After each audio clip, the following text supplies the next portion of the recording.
My name is Sarah and I make videos about my handmade wardrobe. Today I'm going to talk about my low buy year of 2025, my reasons for doing it, and how it's going to affect my wardrobe. Now, when I was researching my own low buy year, I watched tons and tons of videos on YouTube about it, and most people say that one of their main reasons for doing a low buy is to save money. Now, that's actually not my primary reason. Of course, it's a nice side effect, but my goals are less about money and more about refocusing my mindset on what I should be spending my money on. So the first thing is that I want to prioritize experiences over material things. That includes things like travel or even just like going out to dinner with friends or spending time with family. I figured that when we're about to die, nobody ever says, I wish that I had spent less time with my friends and family. And that's just more important to me than owning a lot of things. I already have a lot of things. So I feel like I'm pretty good in that area. And I should refocus my spending on tending to my relationships over buying new things. The second thing I have mentioned in other videos before, but it's still an issue, and so I still need to focus on it. And that is I want to practice being more content with what I already have rather than always craving something new. I realized a while ago that so much of my personal style is caught up on adding new pieces to my closet. When I get something new, I'm super excited about it and I have all these ideas of different ways that I want to style it. And maybe I'll even come up with like 6 or 7 different outfits to wear with that new piece. But then I only end up wearing it like maybe 3 or 4 times. And then I'm just on to the next new thing. And I kind of forget about this other piece that I was so excited about like a month ago. So I want to calm down and slow down a little bit and just appreciate all of the beautiful things that I already have because I have so many beautiful clothes and I've already decluttered to the point where I feel pretty good about what I have. I don't really feel like I need to edit it down further. I just need to focus on wearing and appreciating all of the beautiful things that I have. And then my last goal is about my stash. I do have some other more personal goals, but in this video, I'm just going to focus primarily on my wardrobe. So the last wardrobe related goal is that I want to use up more of what I have. I have quite a substantial stash. I have a lot of clothing fabric, quilting fabric, yarn, fiber. I just have so many things. I have tools that I haven't used in years. Like I have a rigid heddle loom where I can weave my own scarves and things. I just have so many crafting supplies that I've bought over the years, and I want to use more of those things up. Now let's address the elephant in the room. I know that those last two goals are conflicting with each other, and I have had this conflict for a really, really long time.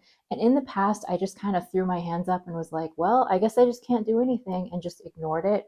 So for this year in 2025, I want to just focus on doing the best that I can. And I know that I'm not going to be perfect, but that doesn't mean that I should use it as an excuse to just go out and consume more things because I have this problem that I can't resolve. So I've decided that for me, it's more important to me this year to use up what I have and try to clear out my stash than it is to prevent myself from adding too many new things to my closet. My space situation is pretty decent. I live in a whole house with my husband, and it's just the two of us and our dog.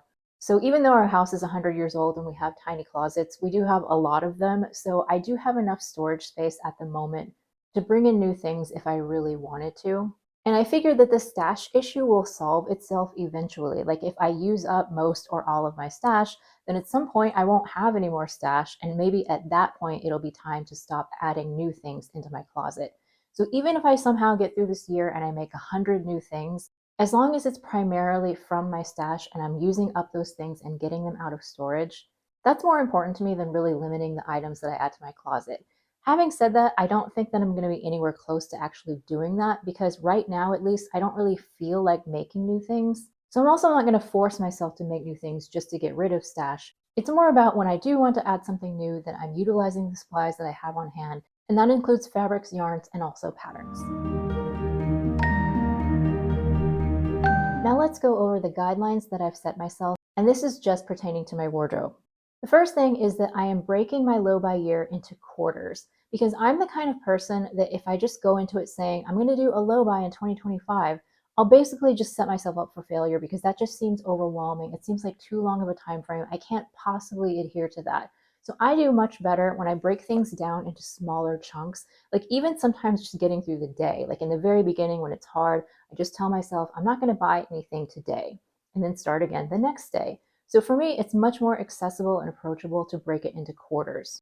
I also really like the quarterly system because at the end of the 3 months, I can reassess and see if I need to make any changes, and I'm not locked into rules for a whole year that might not actually work for me. I can kind of adapt as I go. The second guideline is that for each quarter, the first month of that quarter is going to be a strict no buy. So I don't have any specific rules about my low buy, like I can only add 5 new things or I can only eat out 2 times, or I'm not doing that. But I do want to start off each quarter with a no buy because I think that it kind of resets my mindset, gets me out of the habit of buying things, and it also helps me to save up money so that later on when I do want to buy something, I'll have enough money banked. I think that it sets me up for success because I've already been able to store away some money in my low buy fund so that when it is time to buy something, I have that money sitting there ready to use. And in that vein, I do think that I'm going to try to save my purchases for the third month of the quarter. So far, that's not a hard and fast rule. It's more of what I'm going to try to do. But I do think that that will be helpful in having the money built up so that it's ready to use, and also so that I'm making sure that it's an intentional purchase and it's something that I really wanted to buy rather than something that I just wanted in the moment. And my last guideline is that because I do spend a lot of time shopping when I'm bored, it is definitely one of my triggers. I'll just kind of mindlessly start scrolling. And if you do that enough, eventually you'll find something that you want to buy. So to prevent myself from doing too much mindless shopping, I've tried to replace that with some other hobbies. So I've actually taken up reading again. When I was a kid, I used to be an avid reader. Like I would read anything that anyone would put in front of me. But after I graduated from college, I really got out of the habit. And since then, I've only read maybe like, I don't know, 5 or 6 books a year. But I definitely want to get back into reading. I've been utilizing my local library and I'm doing really well with that. I think I'm already on my fourth book of the year and we're in like the last week of January. So replacing shopping with different hobbies is going to help me stay focused on my low buy.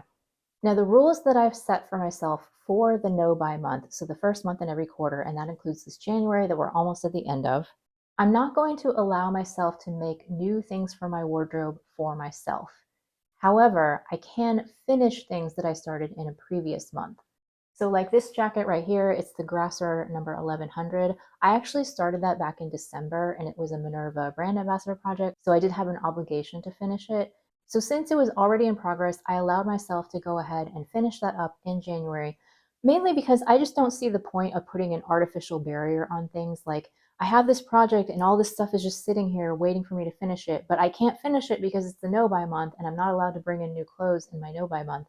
That just seems sort of silly. So I can finish things that I already started. I can also buy the supplies or the tools that I need in order to finish a project. So again, like with this jacket, I needed several buttons in a couple of different sizes, and in my stash, I just did not have what I needed. So I allowed myself to buy buttons to finish the project, again, so it wouldn't be sitting there for a whole month just waiting for me. But I also didn't go out and buy a bunch of other stuff in order to get free shipping or whatever, like I just bought the buttons. Another thing I can do in my no buy month is that I can repair or refashion things that I already have. I can make things for other people and I can make things for my home. So there's definitely some things that I've been putting off, like we need some new cloth dinner napkins and some new pot holders. And that's not very exciting to me, so I just haven't wanted to do it. But that would be a really good time to make those things in a no buy month since I'm not focusing on making clothes. Now, in the other 2 months of the quarter, when I am allowing myself to make new clothes, I have to use my stash that's on hand. So my stash fabrics, my stash patterns. If I have to buy supplies to finish a project like this button situation, I can do that. But I really need to focus on like the meat of the project needs to be on hand. When I get to the third month, I can go ahead and make purchases that were on my wish list. I already have a wish list and I've actually already divided into 2 wish lists because I realized that I have a wish list that's just sort of an impulse thing where I'll see something and be like, ooh, I want that. So I'll put it on my wish list, but then I might forget about it a week later. So I actually have 2 wish lists, the one that's the impulse wish list and then the real wish list where I move things that I actually genuinely am really considering buying. So I can make purchases from my real wish list in the third month of the quarter. But I can only make a purchase if I have the funds available. So in the past, I've been really terrible about like, let's say I wanted to buy a new bag and that bag cost $200, but in my purse fund, I only had $100. So in the past, I would take an extra $100 from whatever other funds that I had available, like personal money or clothing money, and put those things together so that I could buy the purse that I wanted. Well, I want to stop doing that because I have these categories in my budget for a reason. If I want to buy a new purse that costs $200, then I need to have the $200 in my purse fund, like ready to spend. So if I do want to make a purchase this year, I want to make sure that I have the money banked in that particular fund for that purpose. Hey guys, it's Editing Sarah. I just realized that there was one guideline that I forgot to mention that I did want to throw in this video. And that is in order to stay a Minerva brand ambassador, I think I have to request fabric from them. I think it's once a year. It might be twice a year. I'll have to double check. But I do want to remain on that list, so I will be requesting fabric, maybe for like a special occasion like my birthday or something. But I'm not going to go crazy and get fabric every single month. I'm just going to do the minimum in order to stay on the list. But that is one of my guidelines that I am going to follow during my low buy year. Now, the other major thing that I'm going to focus on this year is giving myself some wardrobe challenges.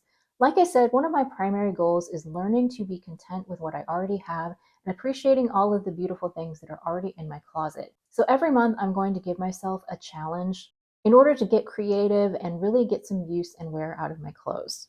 So if you've been here for a while, then you may know that I collect handbags. I don't even want to tell you exactly how many I have, but it's a lot. It's way more than one person needs. And so because I have so many, I actually struggle to use them all. So one thing that I've done for the year is I've set up a little mini bag capsule for each month. So basically I put together like a mini collection of bags that I'm going to use for the month. And then when that month is over, I'll have a new collection of bags the next month. So I'm really hoping that that's going to keep me from wanting to buy new things, because every single month it's like I have a new collection of bags. It's like shopping my own closet. And if I do this, I think that I will get a lot more use out of seasonal bags that can only be used a certain time of year, because I have so many. Sometimes I'll forget to use a seasonal bag and then the season's over and be like, oh yeah, I didn't carry my basket bag and the summer's gone. I also think that by limiting the bags that I use in a month, it's going to help me really figure out which ones work for me and which ones I can let go of. When I went on vacation to visit my father last year, I brought this handbag with me that really just did not end up working for me. It wasn't very practical and I couldn't fit all of my things in it. And the only reason that I figured that out is because I only had that one bag with me on the trip, so I had to carry it every single day. And then I realized how annoying it was. Whereas the situation that I'm normally in is that I change my bag out almost every single day. So I don't necessarily get time to figure out, like, hey, this bag actually isn't practical. So by having this little mini bag capsule every month, I feel like I'm going to get to know my bags a little bit more, and hopefully I'll be able to declutter as I go and kind of get through the month and say, you know what, that bag doesn't really work for me. I can let that one go. And maybe by the end of the year, I'll be able to whittle down my collection a little bit. Now, for clothing challenges, for the month of January, I decided to select some items from my wardrobe, and I had two categories. The first category is clothing that I have had for longer than a year, so it's been in my wardrobe for a while, and maybe I used to wear it all the time, but recently I just haven't been reaching for it. I went ahead and picked out roughly like 5 or 6 things from that category. And then my second category, it could be new or old things. It doesn't matter how long it's been around, but I had to have worn it less than 10 times. So I had a selection of like 5 or 6 items from each category, and I just focused on wearing those things more in the month of January. And I feel like that's been a really successful challenge for me. Unfortunately, I didn't really document my outfits because I was on my social media break and I wasn't focused on taking pictures every day. But I definitely would feel like I got a lot out of that challenge, to the point where I think I'm going to do it again in a future month. So I may document it in the future and share it with you in a video. But I felt like I really got a lot out of that challenge. I found some interesting and new ways to restyle those items since I was focusing on wearing them more. I definitely got my wear count up on all of those things. And I did really like the outcome of that challenge, so it's definitely going back on my list for a future month. Now for February, I've decided that I'm going to do each week is a separate theme.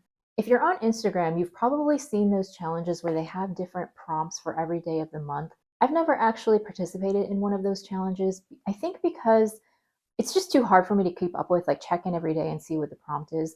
But also, I feel like for me, it's not as creative because you're only doing the prompt one day and you're not doing it again. I prefer to do theme weeks because you have a theme for the whole week and then you have to come up with different outfits and different variations for each theme. And for me, I feel like that's more creative and I get more ideas on what to wear and how to restyle my clothes, rather than just doing a single prompt and then never doing it again. Now, because it's February and February is one of the coldest months of the year where I live, I tried to be a little bit loose with my themes in order to accommodate different weather conditions. So let's say I wanted to do the theme where I just wore dresses all week, which is definitely something that I will probably do in the future. But in February, that may not be practical because it could be like 0 or negative temperatures in that week. And if it is, there's no way I am wearing dresses for the whole week. That's just not going to happen. So I actually came up with a very long laundry list of themes, but I narrowed it down to these 4 themes that I'm going to put up on the screen so you can see them. I actually thought it would be really fun if other people wanted to participate, but because hashtags on Instagram don't really work anymore, and are we even on Instagram anymore, and where are we going if we're not on Instagram? It just all started to seem a little bit too complicated, so I'm just going to participate myself, and I'll probably try to share most days in February in some way, whether that's just taking a selfie and posting it to Instagram stories, or maybe doing a reel or a post. Like, I don't know, but I'll try to figure out some way to post most days, although I'm not going to make myself do it every day. So for the first week of February, my theme is going to be make a statement. I want to include something statement in my outfit every single day that week, whether it's like a pop of color or a pattern, or maybe a bag or a statement shoe, something that stands out so it's not just an all neutral minimal outfit. The second week, my theme is going to be textures. I think that's probably going to be an easy one for me because I absolutely love mixing textures. It's one of my favorite things to do. And because it is the winter season, I think that there's going to be lots of different textures that I can rely on to bring out in my outfits. The third week is going to be buttoned up. So something in my outfit has buttons, whether it's a shirt or a shirt dress, or even these jeans that I'm wearing that have a button fly, just something that features buttons. And then for the last week that does extend a little bit into the month of March, I'm going to do all things denim. So not just jeans, but other things like jean jackets, denim shirts, denim dresses, even denim accessories, just something denim in my outfit. So I'm really looking forward to this upcoming challenge in the month of February. I think it's going to be a lot of fun. And I will try to document as much as possible, and I'll probably have a separate video about it at the end of the month and just report back about how I felt about it and how things went. I'm really hopeful that my low buy year is going to be a success, and I think if I put the measures in place that I've talked about, I should be able to get through the whole year, and I'm very excited about this opportunity. And even 1 month in, I'm already finding ways to appreciate the beautiful clothes that I have on hand, and I hope that that continues. Thank you so much for watching, and I'll see you in the next video.